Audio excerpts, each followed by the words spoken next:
This recording is protected by copyright. No part may be reproduced without the prior permission of the University of South Australia.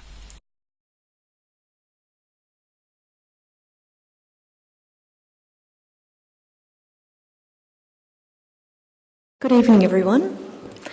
My name is Jacinta Thompson, and I'm the Executive Director of the Bob Hawke Ministerial Centre. Before we begin tonight, I would like to acknowledge that the land we meet on today is Kaurna land.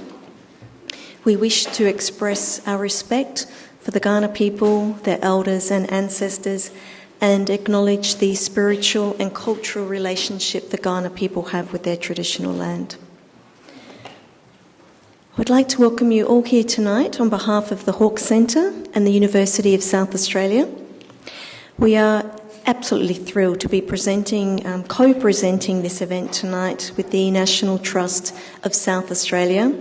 And I would like to thank CEO Darren Peacock and his team for their magnificent work in organising this event tonight.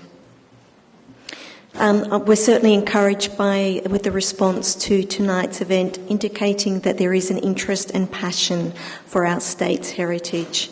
Our audience members tonight from local councils, government departments, heritage professions and interested individuals. I would like to warmly thank and welcome all our speakers tonight, and thank you for your time and commitment in this extremely busy time of the year and with the elections looming. I'm going to leave the formal introductions to our MC, Christine Trenorden, who will take over proceedings soon. Here at the Hawke Centre, we are committed to delivering a free and diverse program of events and exhibitions throughout the year, which reflect our fundamental themes of strengthening our democracy, valuing our diversity and building our future. The session tonight is being recorded and a video will be available on the Hawke Centre website next week. As we are recording, can I please ask that you switch your phones to silent, but please feel free to join the Twitter conversation using the links on the screen behind me. Can I please ask that the audience remain seated until the conclusion of the event following the vote of thanks? If you must leave prior to this, can I please ask that you depart through the middle door, in the middle section up there with the little green light above. That's your, I'm not going to say escape door, but that was the door we'd like you to use if you do need to leave before we finish. So it is now my pleasure to welcome Debra Morgan, President of the National Trust of South Australia, who would like to say a few words. Thank you, Debra.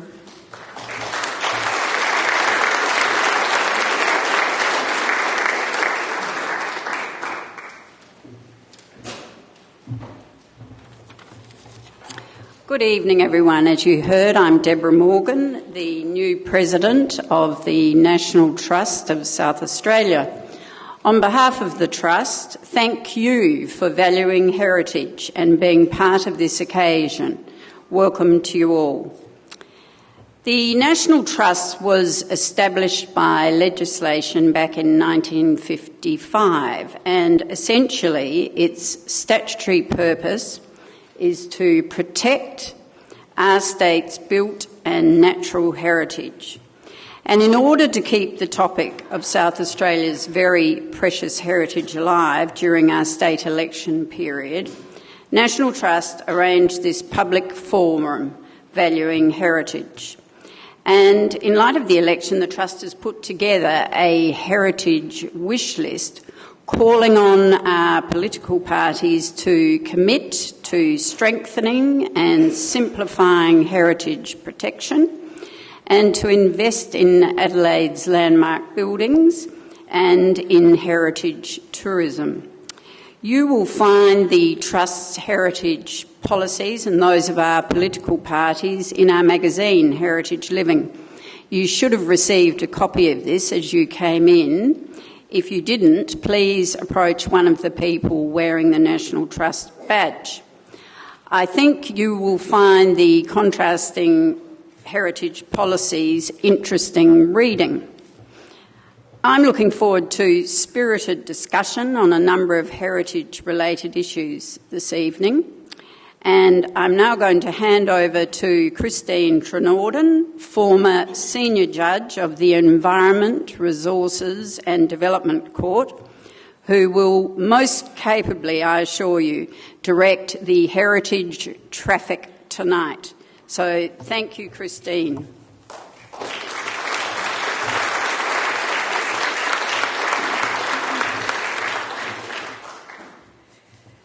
Good evening, everyone, and thank you for that introduction, Debra. It's a pleasure to be here tonight, and I do look forward to our robust discussion. The National Trust invited representatives of all political parties and the Honourable the Lord Mayor of Adelaide to form a panel this evening. Let me now introduce that panel, starting from your right, the Honourable Robert Brokenshire, MLC, from the Australian Conservatives, Ms Karen Hockley, the SA Best candidate for Davenport, the Honourable Ian Hunter, MLC, the Minister for Sustainability, Environment and Conservation, the Right Honourable the Lord Mayor of Adelaide, Martin Haese, Mr David Speirs, MP, Shadow Minister for the Environment and Member for Bright, Mr Peter Humphries, the Advance SA candidate for the Legislative Council in the forthcoming election, and the Honourable Mark Parnell, MLC, Parliamentary Leader of the Greens, South Australia. I record the apology of the Honourable Kelly Vincent, MLC, of the Dignity Party. Kelly was not able to be present this evening. I would ask you to join me in welcoming our panel members.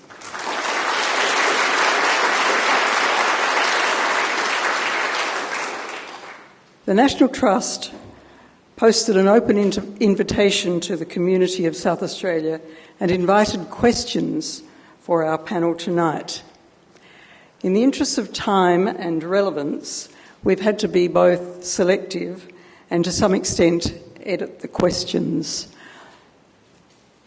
The panel has been briefed for tonight's format, but has not seen the questions. Now, without further ado, because we want to get through as many questions as we can tonight, let me move straight into the first question. This question was suggested by Councillor Sandy Wilkinson of the Adelaide City Council. The question is, very briefly, what do you see as the most important values of heritage? And in the interest of time, I'll ask the panel members to confine themselves to perhaps to two values in 30 to 40 seconds. I'll start with the Honourable Mark Parnell and I will go down the line. Thank you, Mark. Thanks, Christine, and welcome everyone. I see at least half the audience are former clients of mine at the Environmental Defender's Office, and others of you are constituents who write to me about heritage. Some values. Heritage tells us who we are, it tells us where we've come from, and it can help guide us to where we're going. Not in all cases, but in many that's the way it goes. My principle is very simple. Decisions to conserve are rarely regretted. Decisions to destroy are irreversible. But if we conserve something and future generations decide that was a bad call, they can decide to undo it. But once you've made that irreversible decision to destroy, it's all over Red Rover. So we'll explore in later questions how that might operate in practice, but ultimately it's a conservative position.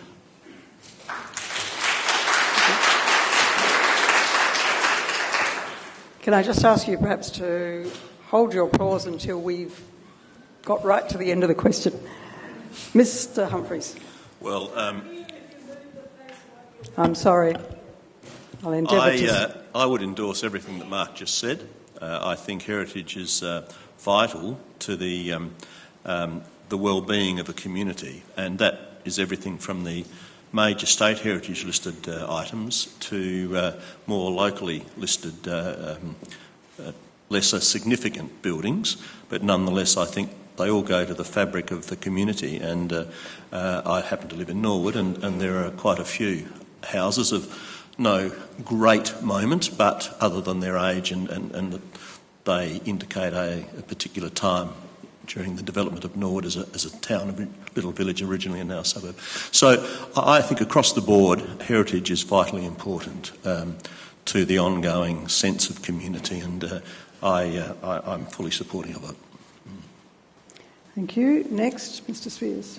Thank you, and good evening, everyone. I represent an electorate in the southwest suburbs of Adelaide where there are not a lot of heritage items. But the heritage items which are in my community are the ones that are the buildings that people talk about.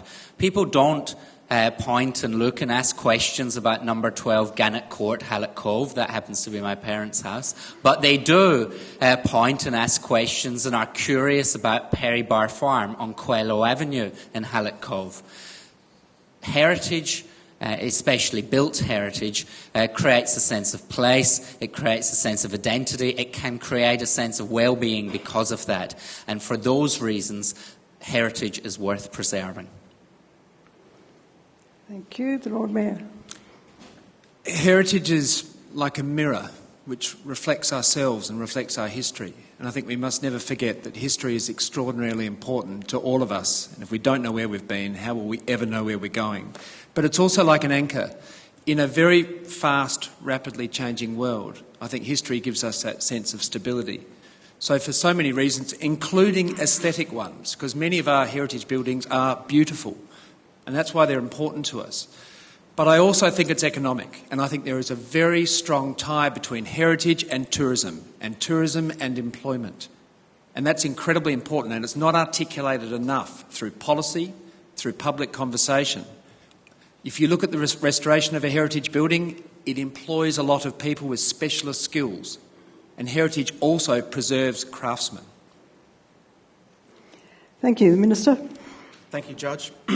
The question, I think, was what are heritage values? And it's very hard to define exactly what are heritage values because they differ from person to person, community to community. Heritage Places Act, which I look after at the moment, doesn't just cover the built environment, buildings. It covers gardens, it covers caves, it covers quarries, it covers plantations. So we need to, for government purposes and regulation, define a set of values that a property will fall into to warrant protection. And the only way I believe that you can actually define that definitively is to ask the community, what is important to you, what do you want to protect, because ultimately the community are the custodians of heritage, and governments, whoever they are, from time to time, need to take into account what the community wants to preserve, why they want to preserve it, and to also articulate how they want to sustain it into the future. That's very important because everything costs money. Thank you. Ms. Hockley. Our heritage gives us context and background for the stories that we tell each other about where we've been. It's very important to us and to our communities that we retain, that we invest in and keep hold of our heritage so that our children can enjoy it and so that it continues to give us that context. So our policy is all about restoring and maintaining our heritage, investing in our heritage so that we have it for its intrinsic value. But also, as discussed by the Lord Mayor of Adelaide, it provides us with an opportunity to create economic vibrancy and jobs for our community, which is also very important. And finally, the Honourable Robert Brokenshire. Thank you, Christine, and thank you, each and every one of you, for having me here. Well, heritage is paramount, I believe, to economic, social values and also paramount to our history. We don't have old history here in South Australia, and what heritage we have in real terms is limited. Privately, I've had the opportunity to take my wife on our 35th wedding anniversary to Italy and Montenegro last year, and their heritage and history is their economy, and they value it and they protect it and they enhance from it. And if you're going to go forward, you need to look after your heritage and your history and build on that. That is the solid foundation to actually go forward. Just a couple of quick examples. On our home farm, we have the Cobb and Co bullock track that runs around through our farm at Mount Compass because of the swamps. We will never plough that land because I can show generation after generation the history of where the Cobb and Co coaches and the bullock tracks actually went down and through Victor Harbour. the Minister knows this, I did actually sign a state heritage agreement on some of our scrub because it's pristine scrub in Mount Compass, and the whole place was like that only 80 years ago. So that heritage enables us to actually be proud of and enjoy what was there before we actually had to go and develop for food production. So bottom line is that what we've got we need to protect and enhance and see it as an absolute asset to our state. Thank you. Pardon me. That concludes the answers to question 1. We've had a good insight to what our panel's thinking on heritage. So moving now to question 2. This is a question that was suggested by Dave Walsh. In mid-2016, the government announced a partnership between a developer, the National Trust and the state government, whereby the historic Fort Largs would be safeguarded to the public. The state government was to contribute to the restoration and the reuse of Fort Largs by the National Trust to ensure this site would be enjoyed by the public for decades to come. Nothing has happened. The question is, what would be your plans, if you had the power, for the preservation and sustainable future of Fort Largs? If I can start with the Shadow Minister. Thank you. I thought you might have started with the Minister, because the question would have to be slightly different, because he does have some of the power. Look, Fort Largs is an item of our state's heritage which has been raised with me on a number of occasions, very vocally and somewhat antagonistically by the very passionate people who manage the Save Fort Largs Facebook page, which I appreciate healthy debate, and certainly has been quite healthy on there over the last few months. It seems to me that well, firstly, it is clear that there was an agreement or commitment made by the current government, and the Minister may be able to provide some more insight into this, that a project or restoration project in partnership with the National Trust, the government, the developer and hopefully the local community, that passionate community, that commitment was made a couple of years back, and it does not appear to have come to deliver anything of substance to date. Now, there is significant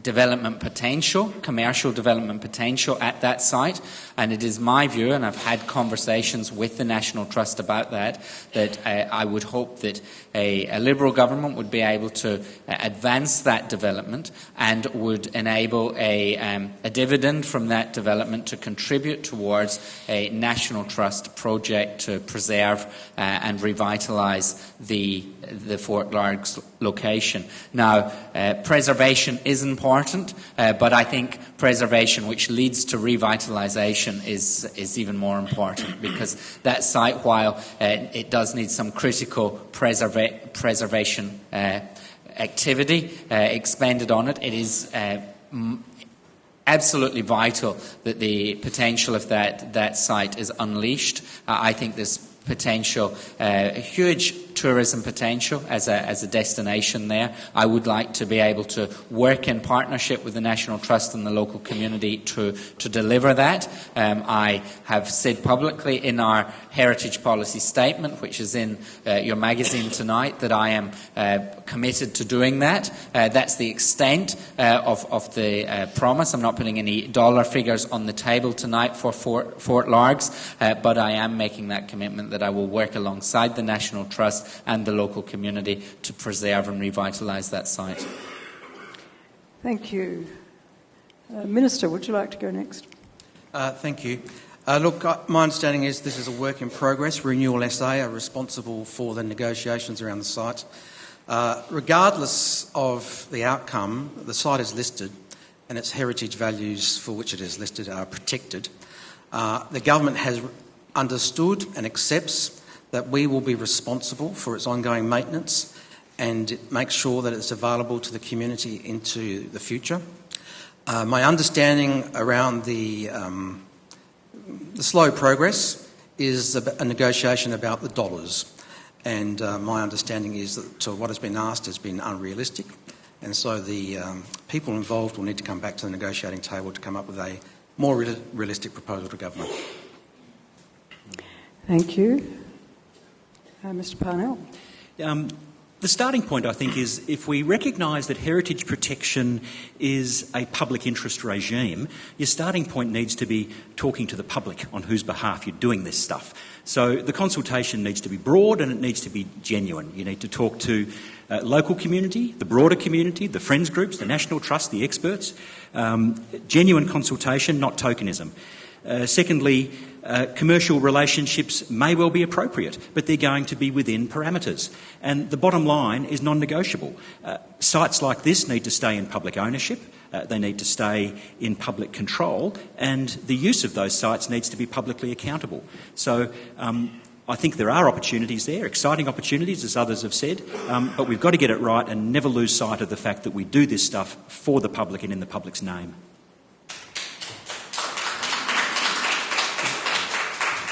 Ms Hockley. Thank you. Look, I agree with a lot of what Mr Parnell's just said. SA Best believes that heritage is very important. Our communities believe that it's very important. And we know that the Fort Largs facility is a facility that's of state significance. We will put some money into doing a scoping study for that site, $500,000. We think that we need to do a study so that we can have a good understanding of what needs to be done immediately to preserve the site and make sure that it doesn't deteriorate, and then what needs to happen on that site for the medium and long term so that we can have a self-sustaining site there. It should be contribute to our heritage tourism industry, and if we do that it should be self-sustaining. So we'd like to see that study done. We're willing to, if we do hold a balance of power position, use that position to obtain that $500,000 funding so that we can do that study and go in the right direction with this property. Mr Humphries. The main way to preserve a heritage building is to make it useful and economic as much as can be done. And of course, where we have large state-owned institutions like, say, the Largs Bay building, then that is almost certainly going to remain in public hands. But if you reduce that to smaller heritage-listed buildings, I've had the misfortune to own a couple in Mount Gambier, and it's not all that much fun. I like them, and I've done what I can to preserve them, but you don't get a lot of assistance. And the heritage listing is not for the owner's benefit, it's for the community's benefit. And I think, as Mark averred to a moment ago, the community needs to recognise that if heritage buildings are going to be preserved, with all the restrictions that can place on an owner, that the community needs to be prepared to chip in a bit. And it's a pretty easy thing to do. I mean, I would have thought local government could, for instance, offer 50% rate reductions or something of that order, and if that meant they had to raise the rates on a few other, by of 0.5% or 0.1%, so be it. You've got to be prepared to pay to retain heritage, and it shouldn't just fall to the individual owners of buildings to have to deal with, because, well, I'm mumbling, but it is more difficult to make a heritage listed building economic than one without that listing. And so to go some way towards assisting building owners to do that, then the public need to chip in through either remissions of state taxes or local government rates. Okay, thanks. Robert Brokenshire, anything you want to add? Well, Fort Largs, I've had the privilege of attending several times when I was Police Minister, and that's just an amazing facility down there, and it's full of history, and it ties in with the opportunities of Port Adelaide and our further history there. I'm not sure why the government have dragged their chain. There wasn't a lot of money around when I was Minister. I know there's not a lot now, but some things have to be protected and enhanced, and if you make a commitment, you've got to actually drive and deliver that, and I think we're going to have to make sure that happens after this election, possibly to the point of actually putting some special legislation forward in the Parliament to protect that, and you can have clauses in there so that the National Trust can be the caretaker long-term responsible people for that, providing the money comes forward to get it to the standard it needs to be. But the other thing that I do agree with David on is that, that can generate quite a lot of money itself because it's got so much to offer if it's actually marketed and encouraged for that as a tourism opportunity. The history there is amazing. Thank you. I won't ask the Lord Mayor on this one. So that's the responses for question 2. Question 3.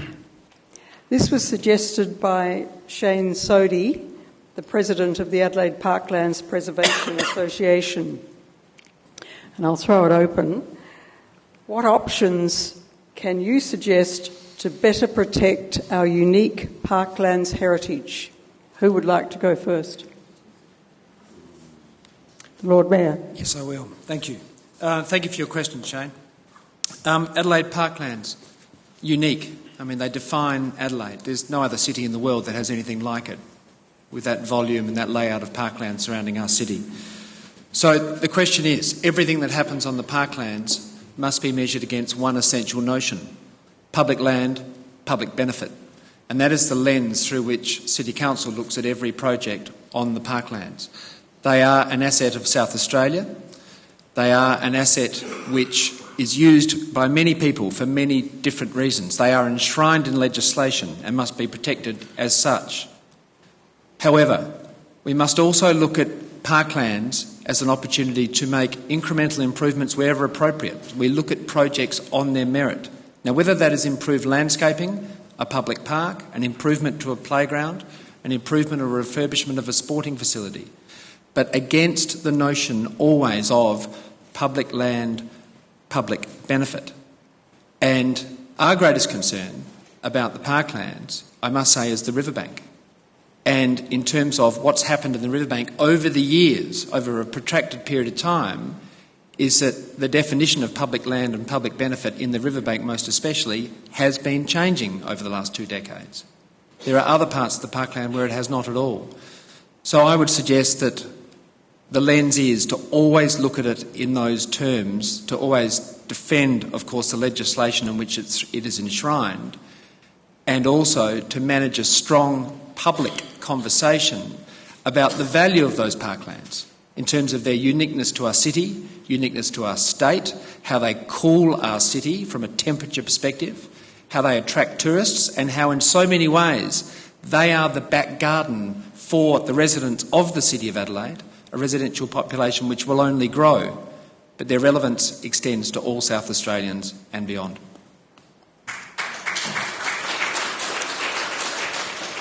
I may have been a bit preemptive before. Feel free to applaud if you want to.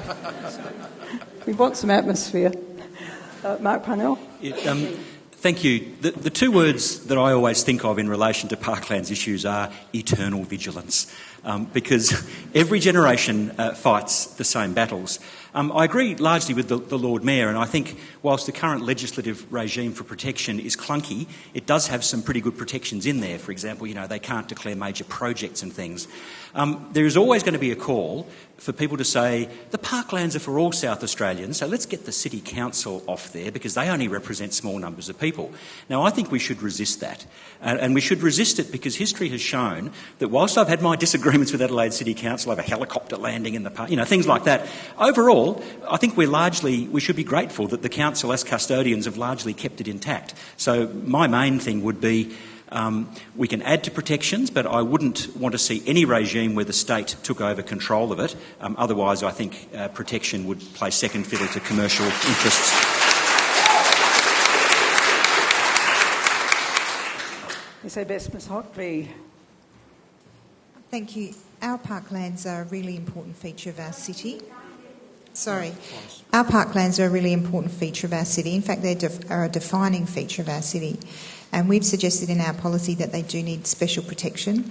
This might be through some state heritage listing or other types of listing, but they need to be regarded as iconic because they are. Thank you. Christine. Sorry, Robert, I got him. Sorry, Minister. Thank you very much. Robert always tries to preempt me, but this time. The parklands, of course, nationally listed already. There was public consultation last year, I believe, on listing at a state level, and hopefully many of you participated in that process. And I think that would be a remarkable step ahead. There is legislation, as Mark Parnell said, that protects the parklands into perpetuity. So it can't change unless there's a majority in the Legislative Council. And as Honourable Robert Brokenshire knows and Mark Parnell knows, you need to have a pretty solid block of votes in the Legislative Council to make any great change. And I can't imagine there being any desire to do that unless it's to make some significant improvements in the legislation. It is a little clunky, but it serves its purpose. It's fit for purpose. And I think the most valuable protection is to have the community that love the parklands and to speak to its representatives, be they local government or state government, about how precious they are to them and how any development in the parklands has to meet those key criteria that the Lord Mayor outlined, that they actually make a benefit, that they're a positive enhancement to the parklands. And there have been many developments in the parklands, and some of them are brilliant. The Lord Mayor and I opened a dog park, and that dog park, 6 months ago, is a fantastic dog park. It's utilised by many residents. It's got incredible values associated with it, and a great amount of work has been done by the council to enhance native vegetation and plant some native grasses back in the area. And this is how we can make improvements for the local community, make improvements for the local environment as well, and do a little bit of education at the same time. And the community loves it. We're also using it to do some work with stormwater prevention. And there's an opportunity there to do something really innovative in the parklands in terms of wetlands and keeping some of that space eternally green, which it should be. And the ability to recycle and reuse stormwater that otherwise would have flooded out St Andrew's Hospital, for example, and its car park and some of the inpatient facilities, and turn it into an asset for our parklands is a definite positive. And the Lord Mayor, again, is leading that challenge right now to try and get the Keswick-Brown Hill Creek group to actually invest in that group, that parkland vision, and he is leading with his own council money. So, yes, we need to protect the parklands, but we can enhance it as well. But that can only be done with a social licence, and the community must be incredibly supportive of it. And the community must keep reminding those of us in elected positions how much they value the parklands and want to protect it into the future. Thank you. What about the Oban? It's a fantastic asset for our community. Okay, we'll move on to Robert Brokenshire. I'll be brief on this one, Christine. As we head towards 200 years of European settlement in South Australia, I continue to reflect on the magnificent legacy that Colonel William Light has left us, something that we must never forget.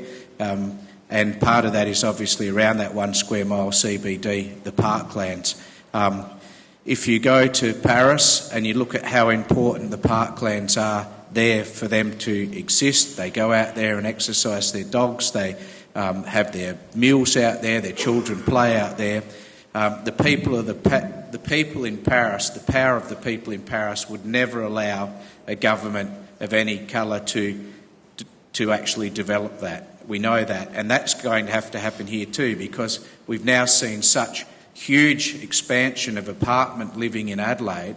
We will have to, and I'm sure those people will demand, the protection of the parklands, because they will desperately need that for recreational use that we've never ever seen before. You can't put thousands and thousands of people into a square mile 10 to 12 storeys high and above and expect to have good social and law and order values and health values if they haven't got a place to recreate. And we're about to see an enormous expansion in the demand for the use of the parklands, I'm sure. Thank you. Shadow Minister. I am going to agree with much of what Minister Hunter said tonight. Perhaps not his comment about the Oban Tunnel necessarily, but the need to activate and enhance our parklands is as important as preserving them. I think we're doing well with the preservation overall of our parklands. We can always do better with that. We can always have more protections in place. I'd be very interested in looking at state listing of our parklands. But I strongly believe that our parklands need to be a place that we get everyone to love. The people in this room love the parklands, but you'd be surprised how many people assume the parklands are a dangerous place. They are unwelcoming. They are not a place people want to walk through at certain times in the evening, particularly parts of our parklands. When many people in Adelaide think of the parklands, they may think of the southern parklands and the eastern parklands, but the western parklands and the northern parklands tend not to be as welcoming. And I think there are opportunities to invest in those, to invest in the natural environment, to invest in the green space. I'm very interested in the parklands being used as a place for stormwater storage and recycling. The opportunity for wetlands, which is something I certainly share with Minister Hunter. I think there's huge opportunity there. We've got the parklands surround areas of hard surface with huge runoff, and there is a significant opportunity to create a vibrant natural environment, a water-sensitive natural environment via our parklands. Christine, could I please add, if you don't mind, one often overlooked fact about the Adelaide parklands is that they've been funded by the City of Adelaide ratepayer since 1840, year in, year out, year in, year out, to the tune of about $15 million a year in today's language. And it's an extraordinary long-term commitment towards not only their preservation, not only their protection, but their maintenance. And it's the part of the conversation that's never discussed. But it's been the ratepayers that have been doing this forever, amen, and I think they need to be congratulated.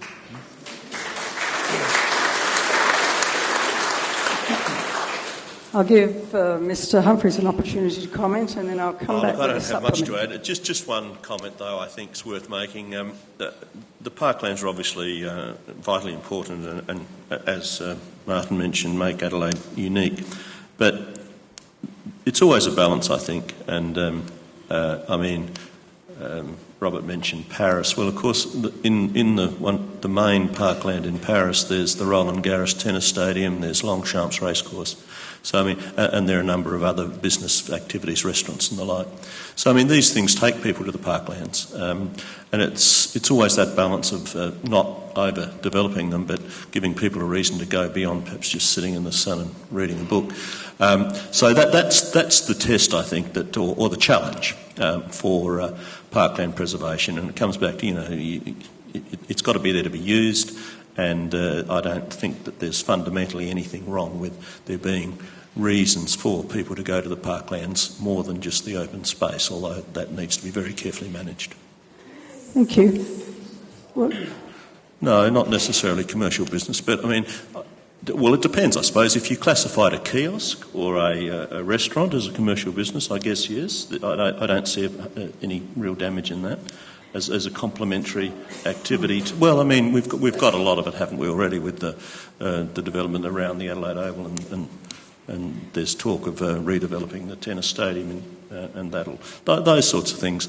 Now, people have different views, obviously, on how much is too much, and I'm not advocating for large developments. I'm just making the point that I don't think it's necessary to just prevent any sort of commercial activity or public activity, if you like, but with some sort of built fabric around it in the parklands.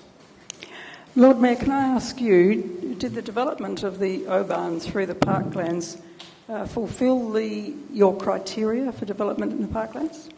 Or meet your criteria? The genesis of the discussion about the Oban project through the East Parklands started some 3 years ago with a proposal for the equivalent of a 6-lane highway to go from the corner of Charitable Terrace and Rundle Road and cut a diagonal swathe across the East Parklands to the top of Grenfell Street. And if you remember the news of the day, that's how the project started. And we as a council had considerable concerns about that. The government very committed to doing the project, so then it became a discussion about how.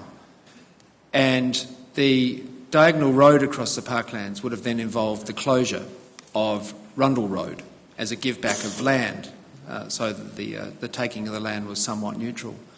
Now, we were concerned on that from a parklands perspective, and we were also concerned about that from an economic perspective, because we thought it would have really put in terms of Adelaide's East End really out of mind and out of sight in so many ways.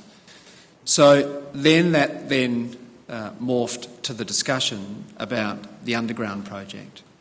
And there was a great deal of community discomfort about any form of Oban project, I must say. But we really worked with the government. We're in a position where we had to. We actually had the Road Opening and Closures Act in our back pocket in terms of our ability to approve or decline. And the project ended up going underground. So what we did is we worked very closely with our local community, but everything right down to tree planting ratios upon the make good of the parklands once the project had been completed.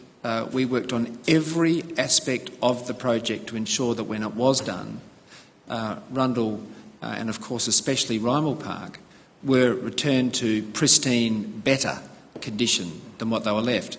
Now I don't think they're there yet because I've inspected it a month ago and I've put a whole detailed piece through to the Minister with regards to this in terms of where we believe improvements can be made.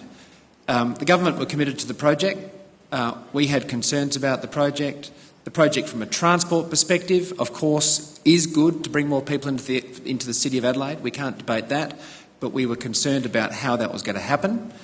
But we have been very, very attentive to the details in terms of the make good of the parklands. That I can assure you. Thank you. I'm going to move on to the next question. This question was suggested by Kevin O'Leary. How would you ensure the heritage fabric of buildings is not compromised by unsympathetic development, for example, high-rise development? Perhaps Mr. Parnell, would you like to go first? I was thinking about this one. There's a wonderful old church in Athens, of all places. It's 1,000 years old. And they were obviously told they had to look after it when they were building the high-rise over the top of it. So basically they sacrificed the first 3 floors so they could fit this little Byzantine church underneath it. But they got the figures wrong, and one of the pillars actually cuts the back corner of the old church off. It's a complete disaster. But we know in an Adelaide context that what you've got is you've got heritage-listed buildings and then nothing either side. And so I think we need to be smarter about the way we do contributory items and ancillary items, how we do heritage zoning and streetscapes. And I think the most important thing is that people know what the rules are up front and they're not led to believe that they might be able to tweak them or change them. So if you buy a property in an area that has heritage values, you need to know that you do not pay a price for that building because you think you can put a high-rise there in a few years' time. You've got to know that the deal is you buy into this area, any development you do is going to have to be sympathetic to the heritage character of the neighbourhood. We've got to get those rules right.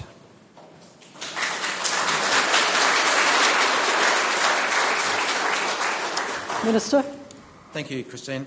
Minister Rao has consulted, I believe, on his Planning Act. Quiet, please, quiet. Let the Minister answer. Thank you for that contribution. But quite frankly, we're asking for your input. We're asking for your input on how do we protect character as opposed to heritage, and how do we protect heritage, and how also do we allow for development, because we must have development. The city is growing and people want to live close into the city. So how do we do that in a responsible and a sensitive way?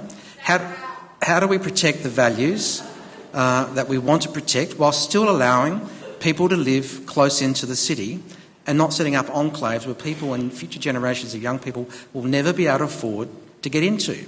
And these are things we must juggle. These are the things we must weigh up in our considerations. And Minister Rao has asked for community input into this draft legislation and he's asking for the community to weigh these values and tell us what they want. Do they want councils to have the ability to declare heritage or character streets and character zones where there will be strict limitations on development? Is that what they want? Or do they want to have that curtailed to a specific part of local suburbs and other parts available for development, which is what we're facing now? So these are questions we have to weigh up, but I don't think it's at all possible for us to say no development anywhere, anytime, because that is not going to be a responsible course of action for future generations who want to live in close to the city, who are going to have to live in higher density, and we'll have to make provision for that. But we need to understand as a community what we want to protect and where we want to protect it and to what level. Where is it character? Where is it heritage? And the restrictions that we place on those different categories. And that's why we're asking for community input into that future planning document. Well, we don't ignore it. No, we don't. There's plenty of examples recently where we've asked for community input and have acted on that community input. And just this week, I made a decision about not selling land on the beachfront to a golf course in Kangaroo Island. We do ask for public consultation, we do ask for your input, and we take it very, very seriously indeed. Thank you. Karen Hockley. Thank you. Our policy calls for there to be an independent body that deals with all heritage matters, including all listings. And we think that the Development Act that regulates the building of new buildings should reference a Heritage Act that talks about protection and development of heritage items on their own. And we consider that the independent body who looks after heritage should be consulted in relation to the planning of any building that will impact a heritage item. And that way the people who care about heritage and have specialist knowledge in relation to heritage will be able to have their say and have an opportunity to influence the development of buildings nearby to heritage. Thank you. Lord Mayor, do you have any thoughts on this? I think it's a three-part discussion. If we look at larger buildings, whether they are commercial or residential, we would advocate for the state government architect to have considerably more authority, because I think the aesthetic quality, having a design-led focus of new buildings is very, very important in terms of their ability to preserve a streetscape or complement a streetscape. At a smaller localised level, I must say more heritage listings. So when it comes to smaller cottages and so forth that are not protected, the only way you'll save them is list them. It is the only way you'll save them in the long term is list them. And then thirdly is adaptive reuse. So, and this can apply to residential, but most particularly, of course, to commercial and institutional buildings, especially older ones, is working within the provisions of the building code and to make sure that they have an economic purpose where they can be preserved. Otherwise, they fall into a state of disrepair and they're unsightly. So I would say it's a three-pronged strategy. And I think the state government architect must have more power. So would you envisage the state government architect being consulted on development that might affect a heritage item, heritage place? Look, I find that sometimes the state government architect is there's no mandatory requirement on all developments for the state government architect to be consultant. So you sometimes have these perverse outcomes where you might have a row of two-storey bluestones or cottages or whatever it might be, and this new building, which in another part of the city or another location may look reasonable, but it just looks terrible where it's going to be proposed to be. And I think having that townscape approach almost in terms of contextual development. Some developments are fine, but they're not fine in that specific location. So I think the whole gist of it here is having contextual development when it comes to new build. We don't want to be anti-development. We don't want to be anti-economic development. We want South Australia to progress. But you don't want to do that at the cost of having these perverse outcomes in terms of kind of streets which are completely incongruent with what you've already got on them, or developments which are incongruent with their situation.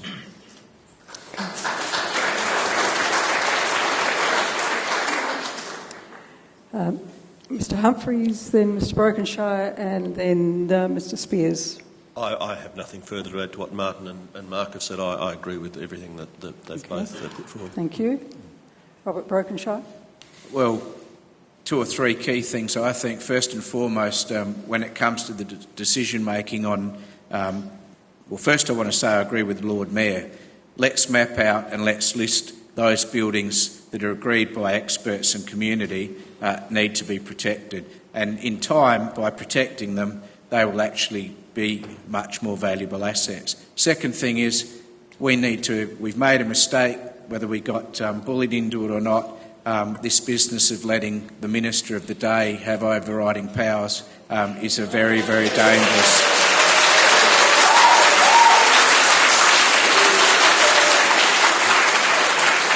is a very, very dangerous practice, and I can say if I'm privileged to be re-elected, every time a piece of legislation comes through from now on where I see more powers being given to ministers, I will be questioning it like you wouldn't believe. Well, can I just say, we're coming to that topic, so Sorry. if I just ask you to come back to how would you ensure the heritage fabric of the buildings? I would like a debate on, are we going to just continue to build more and more high-rise apartments in Adelaide, or would it be in the state's best interest to actually focus on decentralisation and growing our rural and regional areas and seeing opportunities there? And finally, unless we actually get this together fairly soon, because every time I come down to Adelaide I see another crane mainly on an apartment building, is the other alternative going to be like the facade of Cheshire House in Grenfell Street, or are we going to have a situation that's going to be acceptable like TPI House on South Terrace? I mean, it's time we actually got a proper plan and proper legislative practices occurring so that we know where we're going. It's all over the place at the moment. Last response on this question from David Speirs. Thank you, Christine. I think, picking up on what the Lord Mayor said, one of the most important areas in this debate is creating opportunities for adaptive reuse. I think that some of the most vibrant, most active heritage buildings that I have the opportunity to frequent are those which have modern day purposes within heritage environs, and we need to get better at that. Perhaps we need to have incentives in place to encourage the adaptive reuse, whether that be financial or the removal of red tape and bureaucracy around that. The Liberal Party announced last year that for heritage buildings within the Adelaide CBD, we would be willing to have not just willing, but committed to a policy where a minister could waive some aspects of the building code to make adaptive reuse more straightforward, to eradicate some of that red tape and to make it more affordable. So certainly want to emphasise the importance of adaptive reuse. While some things can be preserved like they were when they were built in the 1830s and 1840s, the reinvigoration of buildings through adaptive reuse is one of the best ways to give them modern value and modern activity. Thank you. Pardon? Saving money for who? That's the question. We'll move on. The Lord Mayor just reminded me, Christine, we've also introduced BUF, the Building Upgrade Finance Scheme, and for the first time in Australia we've extended that to heritage buildings.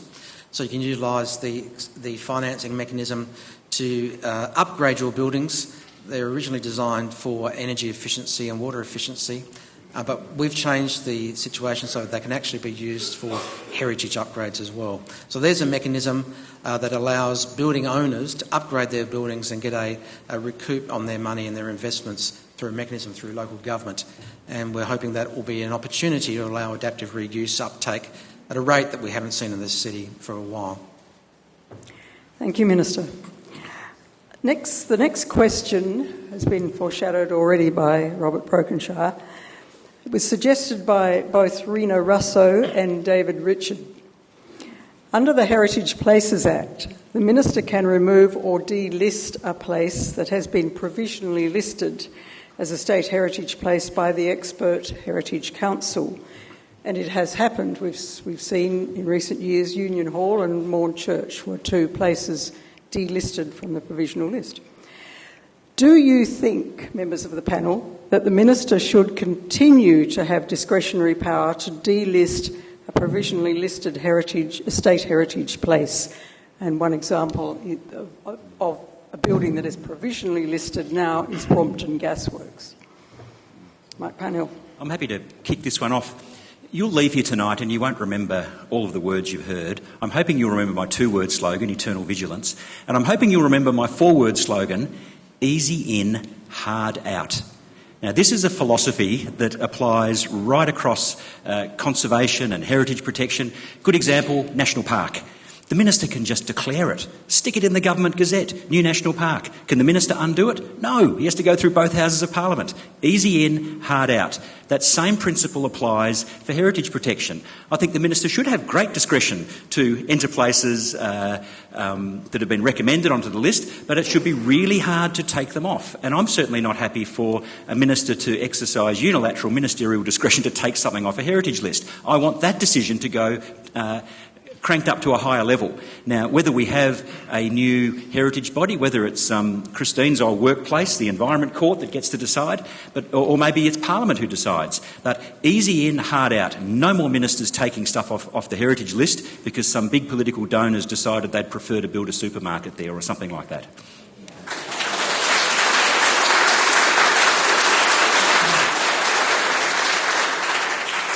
Peter Humphries. I couldn't agree more strongly with what Mark has just said. I think giving the authority to the Planning Minister to override council decisions in all different areas has been almost an unmitigated disaster for the state. And I'm all for those decisions being a community-based decision. I mean, I'd never understood why local government was overridden in that manner. I think that's just a terrible decision that the government's made, and I would be looking to have that reversed as soon as we could. Thank you. David Speirs. Look, I think there will always be a need for ministerial discretion at particular times. I'm going to be upfront about that. I think the current government has probably overdone things a bit from time to time. That might be an understatement, but I do think that ministerial discretion in this area should be maintained, although used sparingly. Lord Mayor. Whilst I generally believe with the easy in, hard out analogy of Mark, it does make a lot of good sense. But I think there is an opportunity to kind of look at the criteria for listing. I think that needs to be very clear because there's some vagaries in that. However, I think if you use the analogy of easy in, hard out, I think we need to look at ways and means of incentivising those that do have a listed property. I don't think we do that well enough.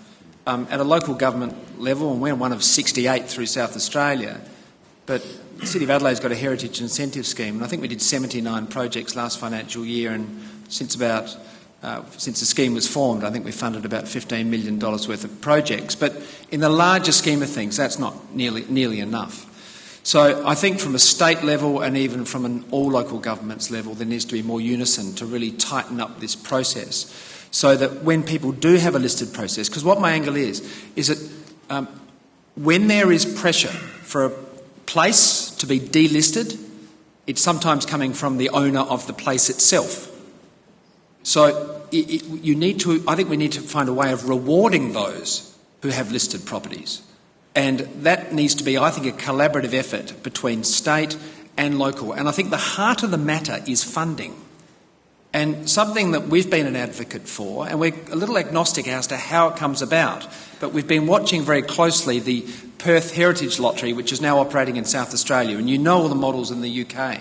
They are the engine room of sustainable funding, which is then attributed towards heritage restoration and preservation.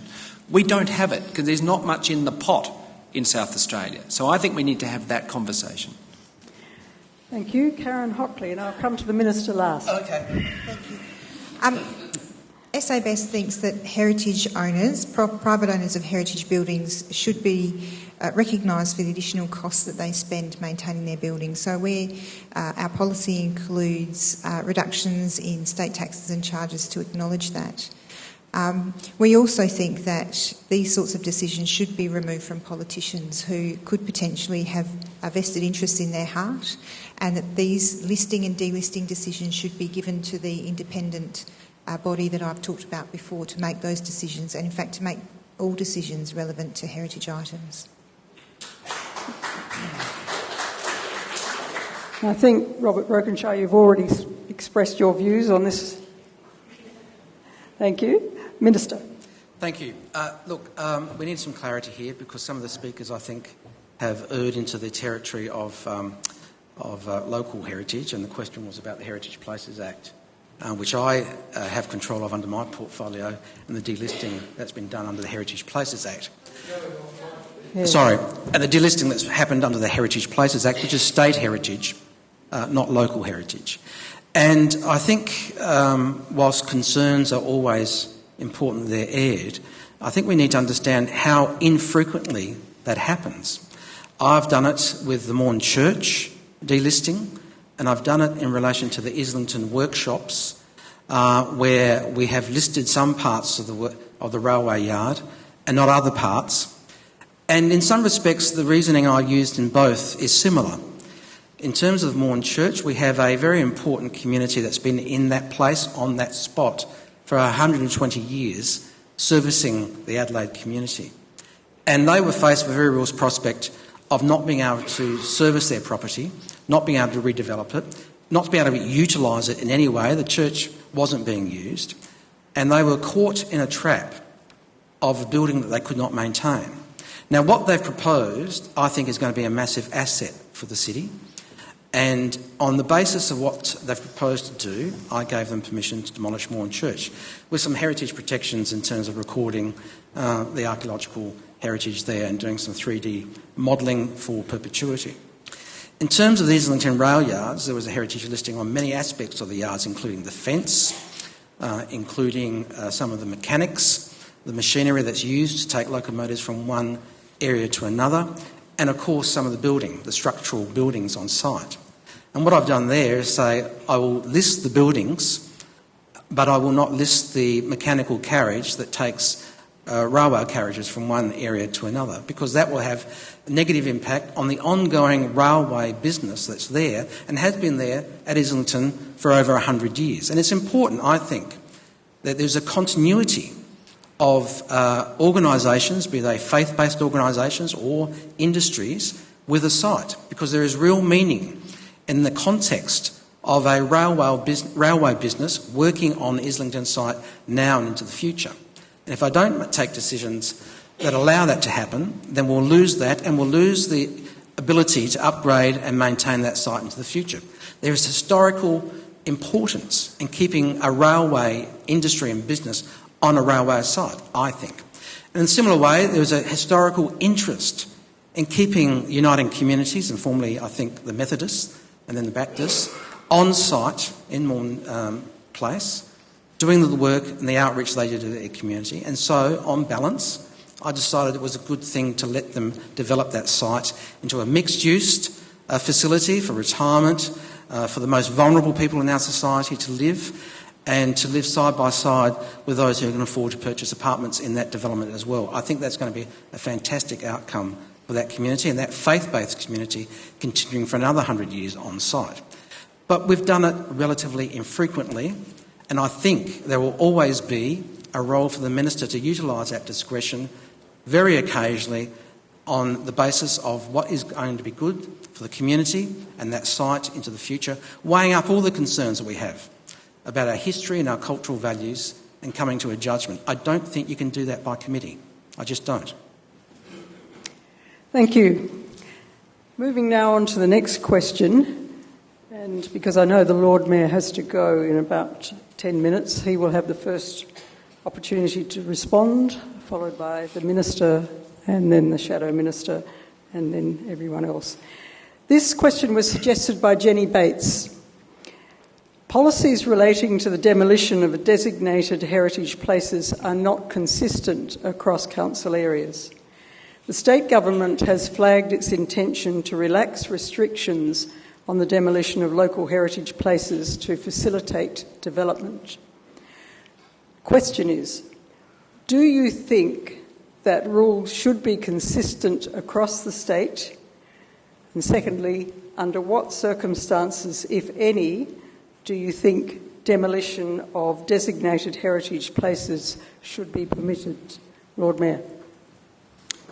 Generally speaking, in answer to the first part of that question, I think some greater prescription around the criteria for the listing of local heritage places could be warranted. And that was a discussion when, mid-last year, as you know, the Minister Rao was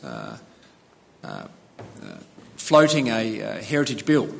Now, that was subsequently dropped, but I think, maybe using Mark's words, eternal vigilance, that in all probability will come back in some guise at some point in time. But working very close with industry experts, local governments, and making sure that the criteria for listing is reasonable but prescriptive. I think that's extremely important. We lost a couple of places on Hutt Street recently which weren't listed. There were no protections for them, unfortunately, but I think Hutt Street streetscape might be a little worse off for losing those places. So we are great advocates of making the listing process reasonable but also rewarding, because otherwise building owners just won't do it unless it's imposed upon them. So, and that's not always equitable. So we need for people to see who have a heritage listed place or building in a local government context, to see that as really a badge of honour, to see that as something worth having, to see that something as we all do, but you've got to look at this from the owner's perspective. And many do, but I can assure you not all do. City Council has delisted, I think, one place in my term since 2014, but previous councillors and deputy Lord Mayors in the room would know that that's quite infrequent in terms of delisting at a local government level. It doesn't happen often, and it ultimately comes down to a vote of the council chamber. So I think there is an opportunity in the Heritage Act, which will become a heritage bill, I think, at some point in time again in the future, that we need to be very, very prescriptive. I'd like to see the National Trust's involvement more and more and more. The National Trust played a great role last year, and we worked very closely with the Trust with regards to that bill, and we held forums at Adelaide Town Hall, and many of you were probably there. But in the spirit of eternal vigilance, it'll probably come back. I think we just need to get the listing requirements prescriptive but accessible. You don't want them to be so prescriptive that no one will list. And I think we then need, back to my aforementioned conversation, is make sure that it is a rewarding experience. And that includes a financially rewarding experience for those that do own listed properties. Can I just intervene here and say there is a view on the part of some people that buildings built before a certain point in time, let's pluck 1920 out of the air, it doesn't have to be that, should not be demolished. There should be a blanket ban on demolition. What do you say to that? I've certainly heard that view, that certain eras must be protected irrespective of their state of repair or their design. I don't necessarily subscribe to it. I don't think you can have an absolute catch-all. I've also conversely heard the view that, there are 1920s Art Deco, 1930s Art Nouveau, austerity, residences and so forth post-World War II, 1950s architecture, and it goes on. 1960s cream brick? I don't know about 1960s cream brick, Minister, but maybe in 100 years, because I think the point there is that the heritage discussion is fluid. And it is. How we see heritage now undoubtedly will be different to how we see heritage in 10 years' time, 20 years' time and beyond. It is fluid. We generally associate the heritage discussion with 1880s bluestone and sandstone fronted properties and the like, but of course it's a lot more than that. I think we need to recognise that. Art Deco architecture is extraordinary. Queen Anne is extraordinary.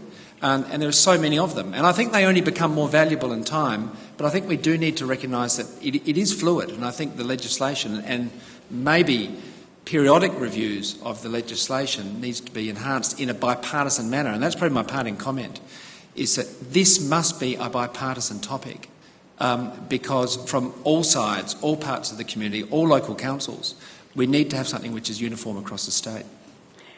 Thank you, Lord Mayor, for your input. And I'll take this opportunity now, because I know you have to leave us soon, to thank you on behalf of the National Trust for your participation tonight. If I can move to you, Minister. We're talking local heritage here. Yep. So your response, please. No. Oh, my response? Well, okay. So we have local heritage under the Planning Act, and it'll soon become the Development Act, I think, or Planning and Development and Infrastructure Act. And the local heritage, I believe, really should relate to the communities which it's important to. I think having local heritage, responsibility of local government, is a positive because they are close to the community. And there are, I think, 8,000 local heritage places in South Australia and 2,000 state heritage, I think. And for any individual organisation to superintend 8,000 properties is a big ask. And you're going to get situations where the proper level of attention is not paid to all of them. And I think the best way of dealing with that is having local government superintendent. Do I think there should be some consistency in terms of the way that they're regulated? Yes, on one level. But I think you also need to understand that different communities, different towns, different regions have different requirements. And you need to provide flexibility for local communities to determine what's important to them and how those properties will be maintained. So yes, consistency is good, but it's not a be-all and end-all. It shouldn't be a rigid rule that comes down like a guillotine on a determination. It should be a guide, but I think local communities need to have a larger part of the say in terms of how heritage at a local level is protected and how their local government make sure it's protected into the future. Thank you. Shadow Minister. Thank you. I think we need to do quite a bit of work on ensuring that local heritage listed properties, or those which have the potential of being listed, are not seen as burdens to their owners. And unfortunately, having a local government background, having been on a council prior to entering state parliament, and having been through the process of, as a council, of examining potential properties to list and add to the local heritage list, there is an element of fear in the community of what might befall them should their property be listed. Obviously, we've got, as the Minister said, up to 8,000 properties which are already listed, but the idea of adding more to it does scare people, and that's really unfortunate. We shouldn't be in a situation like that. I've been pleased to announce in the last few days that the Liberal Party will, if elected next month, bring in a series of grants, of 250,000 per year for a couple of years, and then we'll review those and see how they're going, to help, small grants to help the owners of heritage listed properties undertake valuable maintenance to maintain those properties. There needs to be a pipeline or a pathway for which those people who have the privilege of owning and having stewardship of heritage properties sees that as a privilege and not a burden. I think what Adelaide City Council have been able to do through their grant scheme has been very impressive and a model to follow.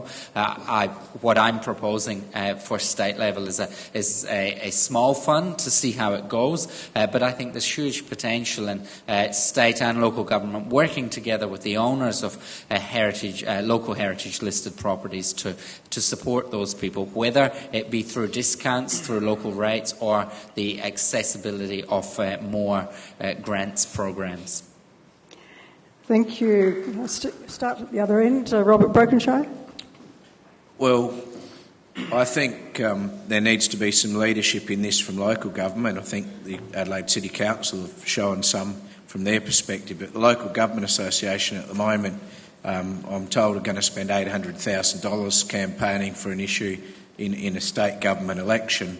I think they'd be better off actually helping with things like getting uniformity and best practice into how councils list heritage. And whilst the city of Onkapreng has been under fire this week for how they spend some of their money, I have to say, as someone that lives not that far from that council, that I think they did a very good job in the way they mapped out, worked with community and got a proper plan endorsed by the majority of the community for local heritage. So there are models there, but it's fairly ad hoc at the moment, and some of the smaller councils could do with some support, and I certainly wouldn't be opposed to any financial assistance that can be put forward by Labor or Liberal in government. But, you know, we should help people in the smaller areas. Look at Moonta and the history there, but it's a small council with a lot of demands.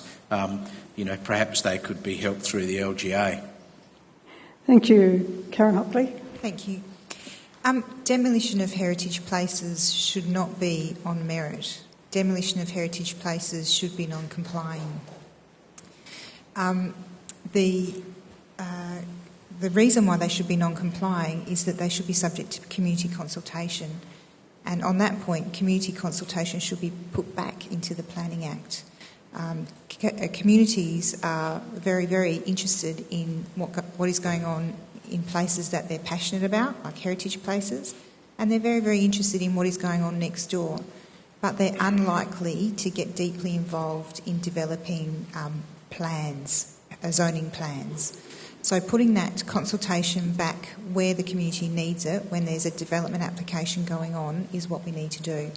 But very importantly, demolition of heritage items should be non-complying.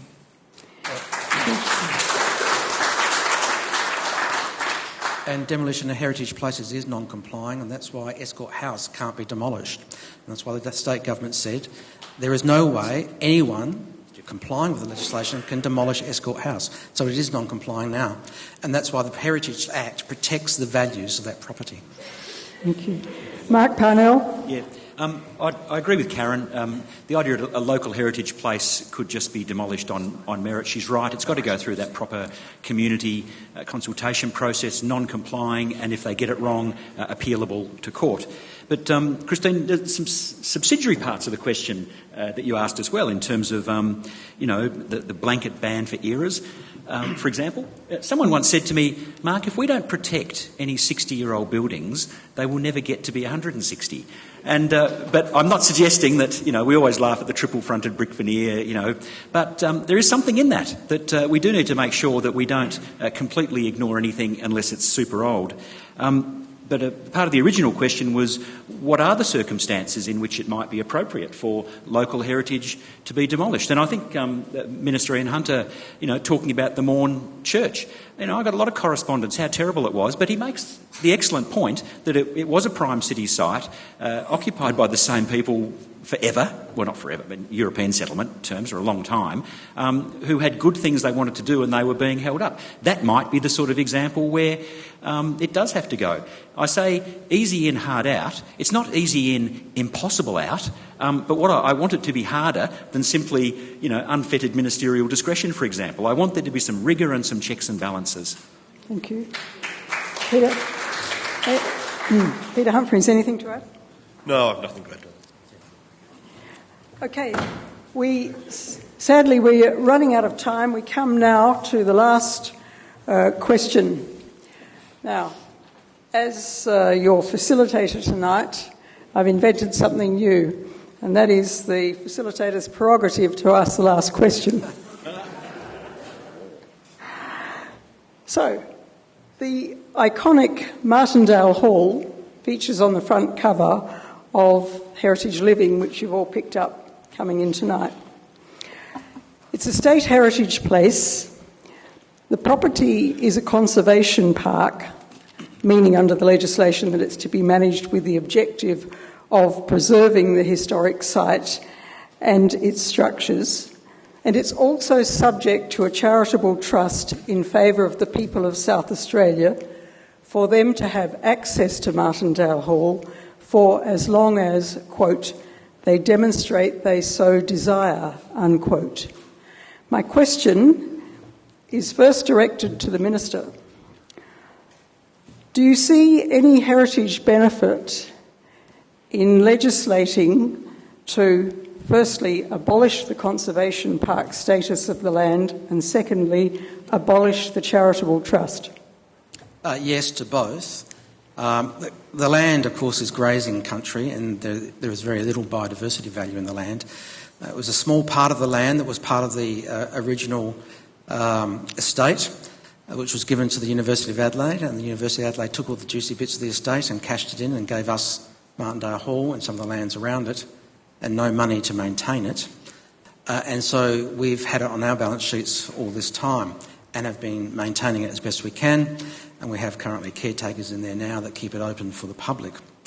However, because it is, we think, encumbered by a charitable trust, there is no ability to do anything else with the site, we believe, nothing at all. And so if we had any plans to open that site up for perhaps some private investment in it, whether we have that as a restaurant facility or accommodation facility or some other private investment that could be utilised to put some funding back into its ongoing maintenance, we can't do that without changing the legislation, we believe. And so I'm very pleased that David Speirs and the Liberal Party have agreed to give some consideration to doing that in Parliament. But the question has to be, how do we maintain the values of that site into the future? Well, they'll be maintained through its heritage listing. Whether it's owned by the state government or owned in private hands like Escort House is, those values will be maintained in perpetuity because of its listing and its status. But how do we actually make that more open to the community, able to be used, more loved by the community, and self-managing, able to be maintained on its own, and have an income stream to maintain it into the future? Because government, quite frankly, can't spend the money that is required on such a large building of that calibre. So that's the challenge before us. How do we utilise Martindale Hall to give access to the community to a much-loved icon? And how do we fund it into the future? And we spend something like $120,000, $130,000 every year on it at the moment. It needs much more than that, and we can't afford it. So we need to confront the issue of how do you manage such an icon, how do you protect it, but yet at the same time, how do you allow some private enterprise in there to manage it and develop a funding stream to maintain it into the future? Difficult conversation. It's one we need to have with the community. But at this point in time, all we can do at the moment is maintain it on a very small budget and keep it open and do nothing else other than have the public come in, see it in its current state and not improve it at all. And it should be. Well, just on that need for an income stream, I understand there were two proposals put to the government a couple of years ago. Yep. One by private developers and one by the National Trust. Yep. According to the advertiser in recent weeks, the first one has fallen over the cliff. Well, they've both fallen over. None of them are viable. Because of the Charitable Trust, we can't even dispose of the property to the National Trust. If we wanted to dispose of the property to the National Trust, we'd have to change the Act. And that's our legal advice. So both of those proposals are off the table, and we need to go back and talk about how do we sustain this building into the future, and what does the community want to see in that? What are the values they want maintained, and how are we to do it? And that's a discussion we're going to have with the community before we make any changes of any sort. Okay, thank you. Karen Hockley. Thank you. Martindale Hall is very well loved. Part of the interest in Martindale Hall is the furniture that's in there and the original things that it holds. People have been married in there, people have stayed overnight there, people have had dinners there, people have had parties there, people love the place. It should be maintained in public ownership, it shouldn't be sold off. I would like to see it become a self-sustaining asset, put to use and to contribute to our heritage tourism. And I would like to see the proposals put back on the table so that we can have a look at them, and we would be very supportive of looking at something from the National Trust. Thank you. Robert Brokenshire. Well, at the onset of my comments on this, if the Minister says we have to change the Act to allow the National Trust to an opportunity, then we'll change the Act.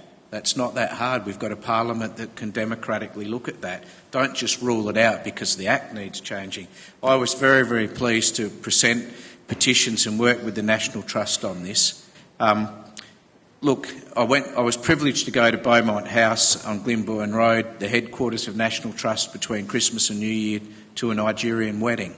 People came from all over the world, including Nigeria, to see the most splendid facility for a wedding. You can actually look after your history and have economic viability as well. If there's money needed to bring it up to a standard before it's transferred and a proper business plan put forward, but where it can be retained for the public, not the private, whilst I have to say Australian Conservatives do support development clearly, but there are sometimes things that you don't develop in the private sector. You actually leave them in trust for future generations. And I think the debate's been somewhat skewed. The Parliament are often shoved to one side on these things, and at the end of the day, to the universities as well, whether it's government with this, with REPAT, the universities with land around the mid-north and Mintaro. When philanthropists and generous people provide things for the long-term benefit of the people, we have to be custodians appreciating what those philanthropists did.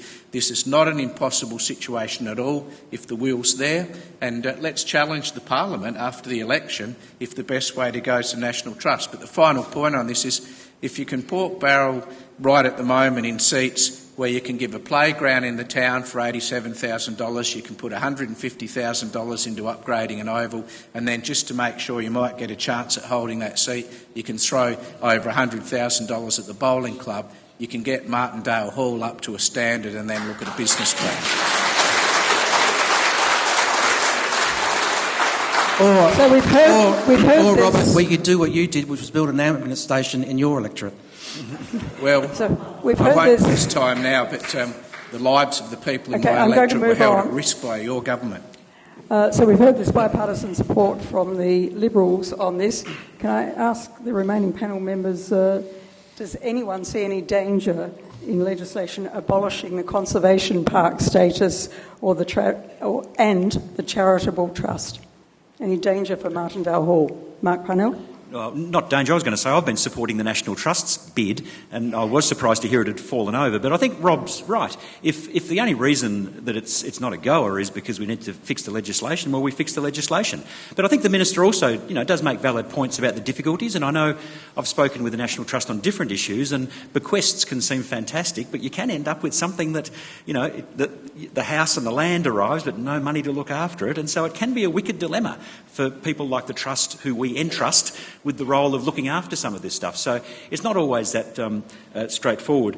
And certainly commercial use, yes, it can enliven a place. We've got to make sure the rules are clear, the fabric of the building, the heritage values, and in particular, in a case like this, maintaining public access. They're not negotiable. Thank you.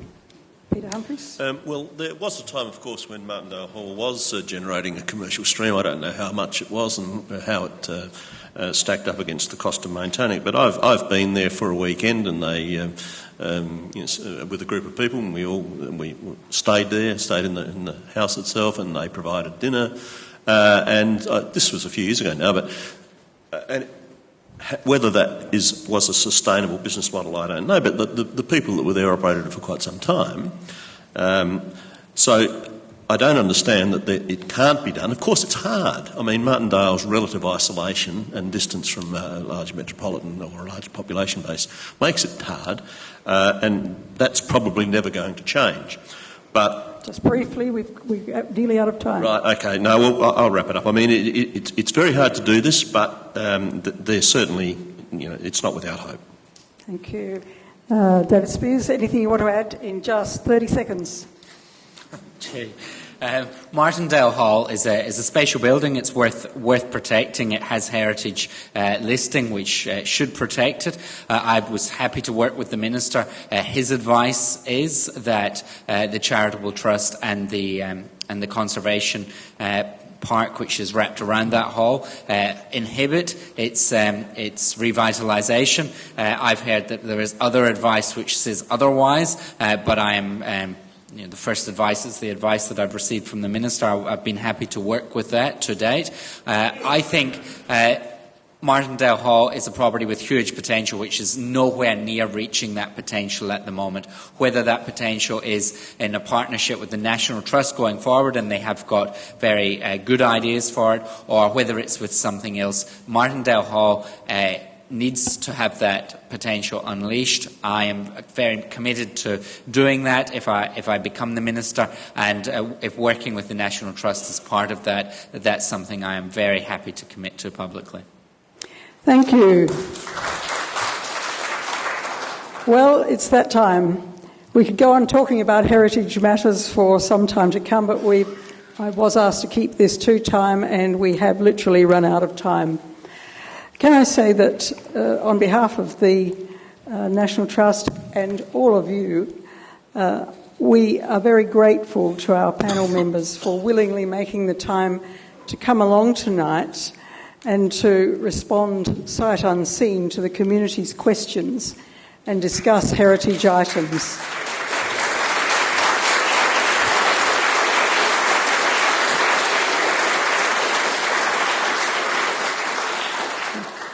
So, on behalf of all of us, I thank Minister Ian Hunter, in his absence, Lord Mayor Martin Haese, Shadow Minister David Speirs, the Greens leader Mark Parnell, the Australian Conservatives MLC Robert Brokenshire, the SA Best candidate Karen Hockley, and the Advanced SA candidate Peter Humphries. Thank you so much for your input.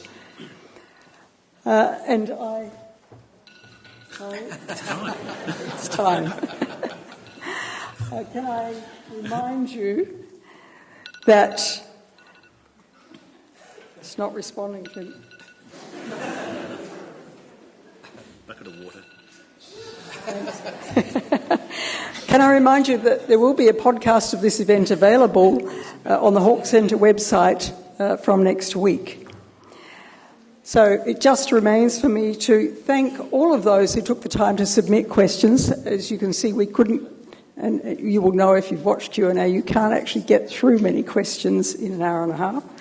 But thank you to those people, and thank you to the audience for your presence and your participation here tonight. Good night, all.